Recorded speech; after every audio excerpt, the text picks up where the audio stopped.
My phone on. I'm live talking to the phone about me needing to talk to my phone. This is bad form. Hi everybody, we're live.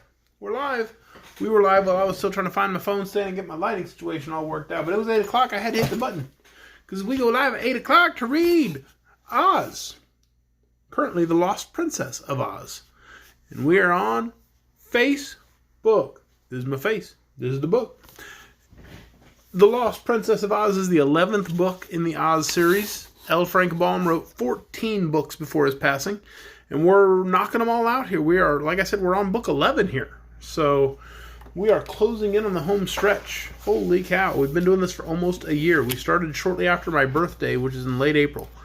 So we've been going at this for, 10 months already almost? Holy cow.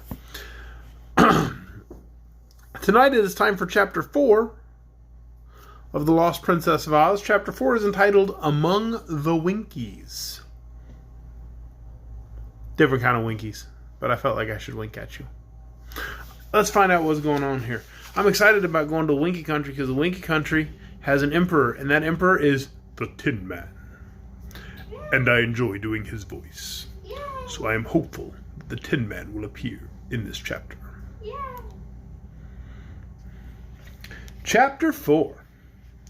The settled parts of the Winky Country are full of happy and contented people who are ruled by a tin emperor named Nick Chopper, who in turn is a subject of the beautiful girl ruler Ozma of Oz. But not all of the Winky Country is fully settled. At the east, which part lies nearest the Emerald City, there are beautiful farmhouses and roads. But as you travel west, you first come to a branch of the Winky River, beyond which there is a rough country where few people live, and some of these are quite unknown to the rest of the world.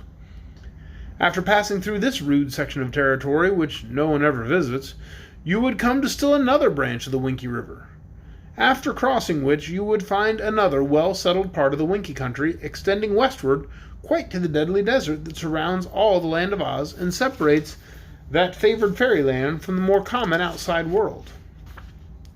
The Winkies who live in this west section have many tin mines, from which metal they make a great deal of rich jewelry and other articles, all of which are highly esteemed in the land of Oz, because tin is so bright and pretty, and there is not so much of it as there is of gold and silver. Not all the Winkies are miners, however, for some till the fields and grow grains for food, and it was at one of these far west Winky farms that the Frogman and Cake the Cookie Cook first arrived after they had descended from the mountain of the Yips. Oh, okay, this is a Winky. "Goodness me!" cried Nellory, the Winky wife, when she saw the strange couple approaching her house. "I have seen some queer creatures in the land of Oz, but none more queer than this giant frog who dresses like a man and walks on his hind legs. Come here, Will John," she called to her husband, who was eating his breakfast, "and take a look at this astonishing freak." Will John the Winky came to the door and looked out. He was still standing in the doorway when the Frogman approached and said, with a haughty croak, "Tell me, my good man, have you seen a diamond-studded gold dishpan?" "No, nor have I seen a copper-plated lobster," replied Will John in an equally haughty tone. The Frogman stared at him and said, "Do not be so insolent, fellow." "No," said Cake the Cookie Cook hastily. "You must be very polite to the great Frogman, for he is the wisest creature in all the world."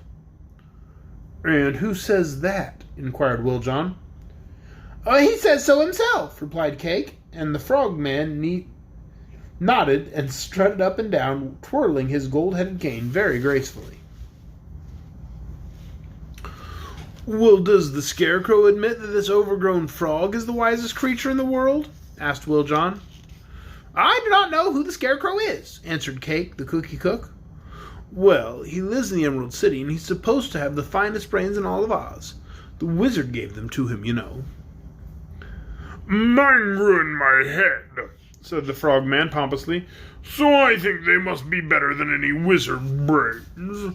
I am so wise that sometimes my wisdom makes my head ache.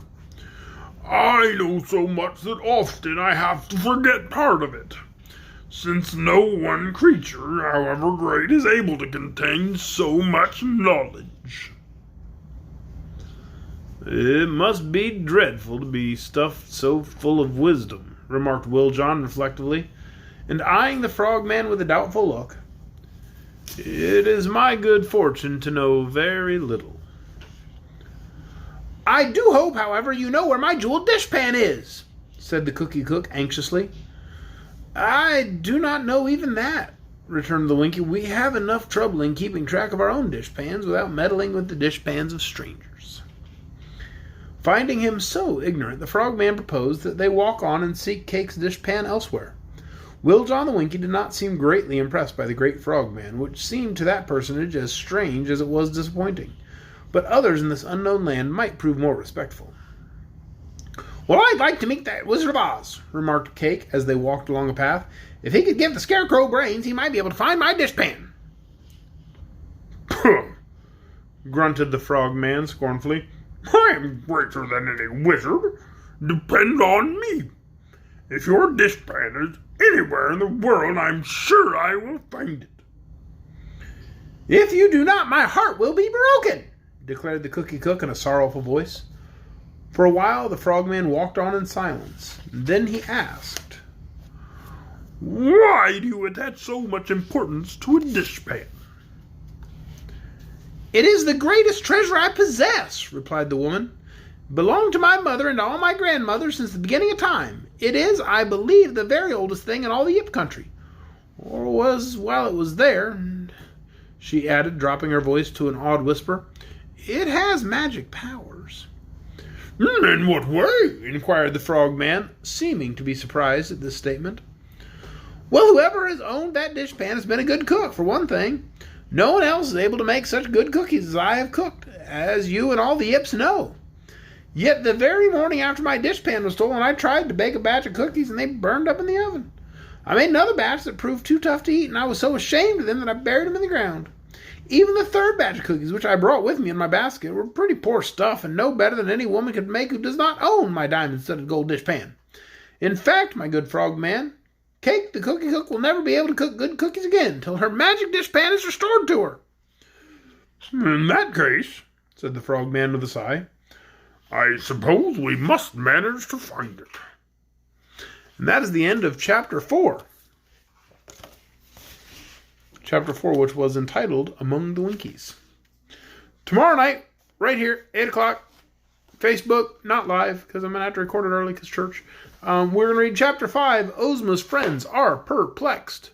I do hope you'll join us then. Watch that video. Good night, everyone.